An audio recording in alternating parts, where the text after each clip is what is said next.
एक एक्सक्लूसिव तस्वीर भेजी कि नई ऑगर मशीन कैसे पहुंच चुकी है, लेकिन जैसा आप बता रही हैं कि अभी इसको इंस्टॉल करके काम करने में कुछ वक्त लगेगा। इस बीच रेस्क्यू ऑपरेशन कैसे चल रहा है, पाइप के जरिए कैसे ऑक्सीजन पहुंचाई जा रही है, क्योंकि सवाल 40 जिंदगियों का है जो टनल में पिछले 7 दिनों से फंसी हुई है। एक रिपोर्ट देखिए।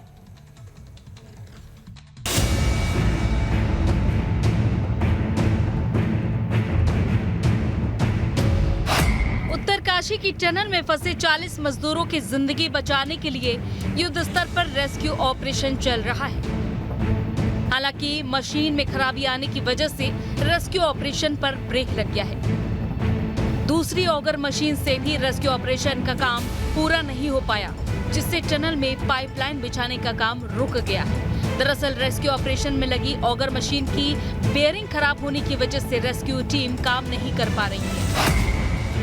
टनल के अंदर अब तक 22 मीटर खुदाई, सुरंग में ड्रिल के बाद 5 पाइप डाले गए। मलबा हटाकर पाइपों को टनल में भेजा गया। सुरंग में करीब 70 मीटर तक फैला मलबा। टनल में 12 नवंबर से फंसे हैं 40 मजदूर। उत्तरकाशी में रेस्क्यू ऑपरेशन को दोबारा शुरू करने के लिए इंदौर से तीसरी ऑगर मशीन को मंगाया गया है, जिससे एक बार फिर टनल में मजदूरों को बचाने की जंग शुरू की जा सके। हालांकि सुरंग बनाने वाली कंपनी NHIDCL के निदेशक टनल में ड्रिलिंग का काम रुका होने की बात तो मान रहे हैं, लेकिन मशीन खराब होने की बात को नकारा है। वो तस्वीरें ये है कि टनल के भीतर कोई भी मौजूद नहीं है, ना प्रशासनिक अधिकारी यहाँ पर नजर आ रहे हैं और ना ही आप टनल के भीतर देखिए कि कोई मजदूर यहाँ काम करता हुआ दिखाई दे रहा है। सबसे बड़ी बात कि जो मशीन्स अंदर लगाई गई थी काम के लिए, उन्हें भी बाहर निकाल दिया गया है।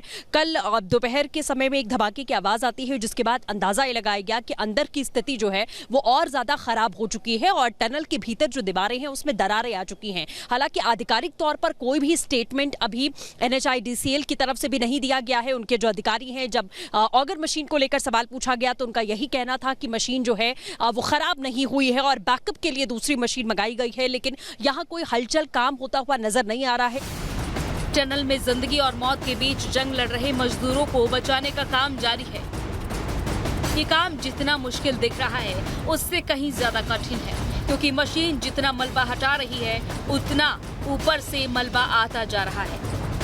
इसके साथ ही टनल के अंदर चट्टानें भी रेस्क्यू की मुसीबत बढ़ा रही हैं, जिसकी वजह से टीम को काफी मशक्कत का सामना करना पड़ रहा है। हालांकि इस बीच सुरंग में फंसे सभी मजदूर सुरक्षित हैं और उन्हें पाइप के जरिए लगातार ऑक्सीजन समेत खाने पीने की सभी जरूरी चीजें मुहैया कराई जा रही हैं। मजदूरों को भेजे पानी और बिस्किट, ड्राई फ्रूट्स और चिप्स भी भेजे गए। ग्लूकोज और दवाइयां भी भेजी गई। मजदूरों की परिजनों से बातचीत कराई गई। वॉकी टॉकी से परिजनों ने हाल जाना, मजदूरों से बात करके हौसला बढ़ाया।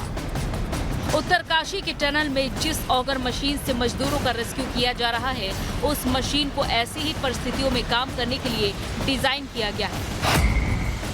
1 घंटे में 5 मीटर तक ड्रिल करने की क्षमता, मलबा निकालने के लिए 9 mm का पाइप, मलबे को काटकर पीछे फेंकती है मशीन, तेजी से आगे का रास्ता बनाने में सक्षम। अमेरिका से आई है auger drilling machine. Auger drilling machine का वजन करीब 25 टन। टनल में फंसे हुए मजदूरों को निकालने के लिए केंद्रीय एजेंसियों के साथ ही प्रदेश की भी तमाम एजेंसियों ने मोर्चा संभाला हुआ है। उम्मीद है कि जल्द ही सभी श्रमिकों को सुरक्षित बाहर निकाल लिया जाएगा, जिसके बाद उनको मेडिकल ट्रीटमेंट देने की भी पूरी व्यवस्था की गई है, जिसके लिए सभी विभागों को अलर्ट मोड पर रखा गया है। Bureau report, Republic Bharat. तो सृष्टि, एक बार आपसे फिर से समझना चाहेंगे क्या कुछ मौजूदा स्थिति बनी हुई है। प्रधानमंत्री नरेंद्र मोदी भी इस पूरे रेस्क्यू पर नजर बनाए हुए हैं। पुष्कर सिंह धामी भी लगातार अधिकारियों से पूछ रहे हैं, लेकिन ये समझना चाहेंगे कि 70 मीटर तक ड्रिलिंग होनी है, अब तक कितनी हो चुकी है और कितनी मशीनों को मंगवाया जा चुका है।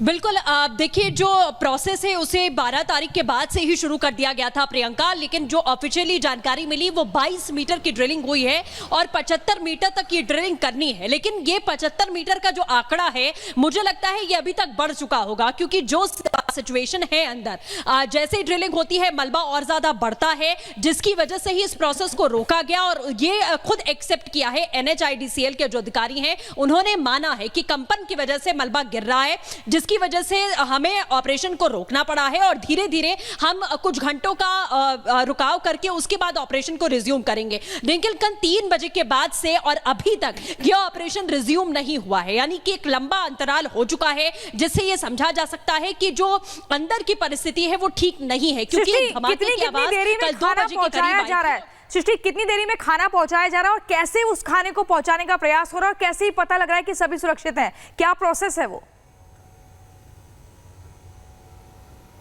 बिल्कुल, देखिए वॉकी टॉकी के थ्रू पता लगाया जा रहा है लोगों से, जो परिजन है उनसे, 1-2 मजदूर हैं जिनसे बात भी हुई है और एयर प्रेशर के थ्रू आपको बताएं खाना भेजा जा रहा है और खाने में भी सिर्फ ड्राई फ्रूट्स जो हैं वो भेजे जा सकते हैं, इसके अलावा कोई भी चीज अंदर पहुंच नहीं पा रही है। ड्राई फ्रूट्स भेजे जा रहे हैं, पानी प्रोवाइड करवाया गया है, इसके साथ ही दवाइयां वहां पर भेजी जा रही हैं। कुछ मजदूर हैं जिनसे कॉन्टैक्ट बन पा रहा है, वो ये बता भी रहे हैं कि जो बेसिक दवाइयां हैं, अगर किसी को बुखार हो रहा है, दिक्कत हो रही है, क्योंकि टनल के भीतर ठंड बहुत ज्यादा है, यहाँ ऑलरेडी मौसम बहुत ठंडा है और टनल के भीतर तो ठंड और 2 गुनी है, इसीलिए यह माना जा रहा है कि ठंड की वजह से दिक्कत हो सकती है उनको। ऑक्सीजन की सप्लाई भी लगातार जारी है भीतर और सबसे बड़ी बात यह है सुरक्षा को लेकर जो निश्चिंतता है वो इस वजह से है क्योंकि जहां पर मजदूर फंसे हुए हैं उसके आगे 1 से 1.5 किलोमीटर का रास्ता, टनल चूंकि लंबी है तो माना जा रहा है कि वो चल फिर सकते हैं, लेट सकते हैं, मतलब ऐसा नहीं है कि वो बहुत कंजस्टेड एरिया में है, थोड़ा खुला एरिया है टनल के अंदर, इसीलिए जो अधिकारी है वो सुनिश्चित है कि मजदूर सारे सुरक्षित हैं। जो बेसिक चीजें हैं, क्योंकि ड्राई फ्रूट्स के अलावा और चीजें अंदर नहीं जा सकती, एयर ठीक है, तो ड्राई फ्रूट चिप्स वगैरह उनको पहुंचाया जा रहा है ताकि वो वहां पर सरवाइव कर सके।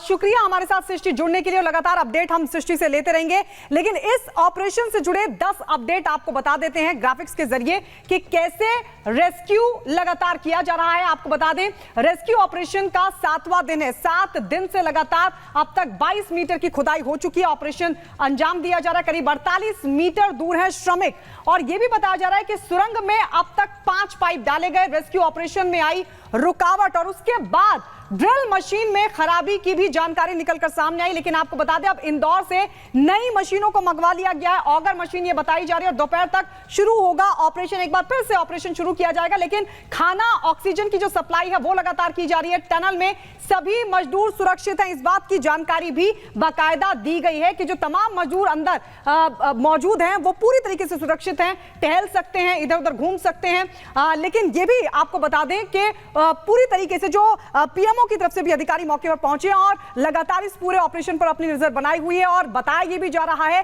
कि यह सुनिश्चित किया जा रहा है कि आने वाले कई घंटे बहुत महत्वपूर्ण हो सकते हैं और इन 40 जिंदगियों को बचाया जा सकता है। श्वेता अगली बड़ी खबर बताएंगे।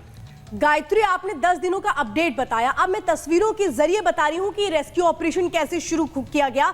पहला दिन अगर देखें वो 12 नवंबर का दिन था, जब ये पता लगता है कि जो टनल है उसमें 40 मजदूर फंस गए, मलबा उसमें आ गया। 13 नवंबर को कोशिशें शुरू होती हैं इन सब को निकालने के लिए, मशीनें कौन सी लगाई जाएंगी, कैसे मंगवाया जाए, इन सब की प्लानिंग शुरू की गई। 14 नवंबर को रेस्क्यू ऑपरेशन शुरू किया जाता है, जो टनल है उस तक कैसे पहुंचा जाए इसकी कोशिशें होती हैं। यही कोशिशें 15 नवंबर को भी आगे बढ़ती हैं, जब ऑगर मशीन के जरिए तमाम चीजों को पहुंचाया जाता है, जिसमें सबसे जरूरी चीज है ऑक्सीजन, उसको पहुंचाया गया। 16 नवंबर को भी ऐसे ही रेस्क्यू ऑपरेशन चला और 17 नवंबर को भी ये रेस्क्यू ऑपरेशन अब नई मशीनों के जरिए आगे बढ़ाया जा रहा है।